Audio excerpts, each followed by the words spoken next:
കിടന്നാലും എനിക്ക് ഉറക്കം വരില്ല. അയാളൊരു കണക്കിന് രാത്രി തന്നെ വന്നത് നന്നായി.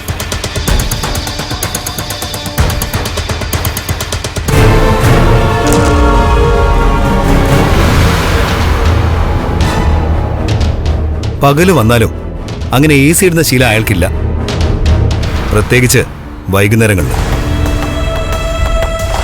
പക്ഷേ രാത്രിയിൽ അയാളൊരു 2-3 മണിക്കൂർ AC സെറ്റ് ചെയ്ത് വയ്ക്കും. പിന്നെ അയാൾക്കൊരു ഭാഗ്യം കിട്ടിയിട്ടുണ്ട്, കിടന്നാൽ ഉടനെ ഉറങ്ങും. അതായത് AC ഇട്ട് 5 മിനിറ്റ് കഴിഞ്ഞാൽ ഉടനെ അയാൾ ഉറങ്ങും. ഒരു 10 മിനിറ്റ് കഴിഞ്ഞേ ആ വിഷവാതകം മൂക്കിലേക്ക് തുളച്ചു കയറും. അതിനുശേഷമായിരിക്കും ശ്വാസം മുട്ടലുണ്ടായിട്ട് അയാൾ ഉണരാൻ പോകുന്നത്. കാലിന് സ്വാധീനമില്ലല്ലോ, അതുകൊണ്ടിരുന്ന് നിരങ്ങാനല്ലേ പറ്റൂ. അങ്ങനെ ഇരുന്ന് നിരങ്ങി ബെഡിൽ നിന്ന് വീഴുന്ന അവൻ അവിടെ കിടന്ന് തന്നെ അന്ത്യയാത്രയാവും. ഉണ്ണിയേട്ടനൊരു കാര്യം മനസ്സിലാക്കണം, മഹാലക്ഷ്മിയും കണ്ണനും ഒക്കെ ദൈവത്തിന്റെ മണ്ണാൻ കട്ട. ഒരു ദൈവത്തെ പോലും എനിക്ക് വിശ്വാസമില്ല. ഒരു ഭാഗത്തേക്ക് മാത്രം ചായുന്ന ദൈവത്തെ എന്തിനാ നമ്മൾ ഭയക്കുന്നത്, പരിഗണിക്കുന്നത്? ലക്ഷ്മി കൊണ്ടുവന്ന് പൂജാമുറിയിലിരിക്കുന്ന അയ്യപ്പ വിഗ്രഹത്തിന് ശക്തി ഉണ്ടെന്ന് ഉണ്ണിയേട്ടന്റെ അമ്മ പോലും സമ്മതിച്ചു കഴിഞ്ഞു. ഇതൊക്കെ കഴിഞ്ഞാ അയാളുടെ അസ്ഥി കടലിൽ ഒഴുക്കിയതിനു ശേഷം പിന്നെ കടലിൽ ഒഴുക്കാൻ പോകുന്നത് ആ വിഗ്രഹം. അന്നൊരിക്കല് നമ്മളത് പുഴയിൽ എറിഞ്ഞതല്ലേ ഉണ്ണിയേട്ടാ, എന്നിട്ടും തിരിച്ചു വന്നില്ലേ? അതൊന്നും ഓർത്തിട്ട് ഞാൻ എന്റെ പ്ലാൻ മാറ്റാൻ പോകുന്നില്ല.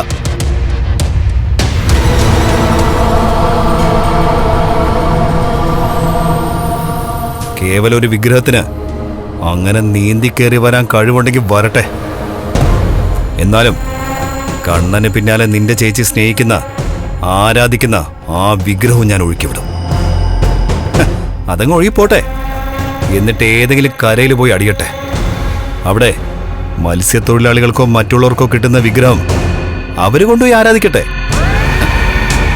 അങ്ങനെ ഇവിടെ ഒരുപാട് അമ്പലങ്ങളൊക്കെ വന്നിട്ടുണ്ടല്ലോ.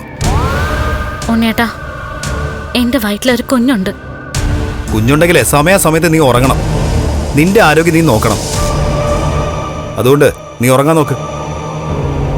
ഞാൻ ആത്മവിശ്വാസത്തോടെ എന്തെങ്കിലും ചെയ്യുമ്പോൾ അവളെ തന്നെ തകർക്കാൻ നോക്കുന്നു.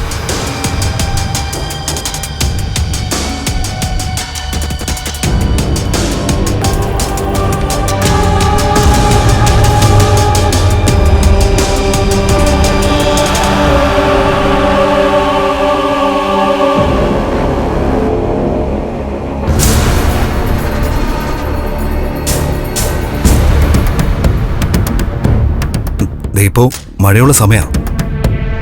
ചില സമയത്ത് നല്ല ഇടിമിന്നലും ഉണ്ടായ KCB-ക്കാർ ഫ്യൂസ് ഊരിക്കളയും.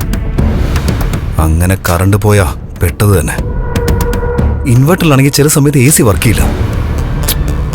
ഇന്ന് ഉണ്ണിയേട്ടൻ വിചാരിക്കുന്ന പോലെ കാര്യങ്ങൾ നടന്നില്ലെങ്കിൽ നാളെ ചിലപ്പോ രാവിലെ ആ മുറിയിൽ തൂക്കാനും തുടയ്ക്കാനും ചെല്ലുന്ന അമ്മ അവിടുത്തെ AC ഇട്ടെന്ന് വരും. അതുകൊണ്ട് നിനക്ക് ദൈവങ്ങൾ വിശ്വാസം ഉണ്ടെങ്കിൽ നീ പ്രാർത്ഥിക്ക്. എല്ലാം നമ്മൾ ആഗ്രഹിക്കുന്ന പോലെ തന്നെ നടക്കട്ടെ.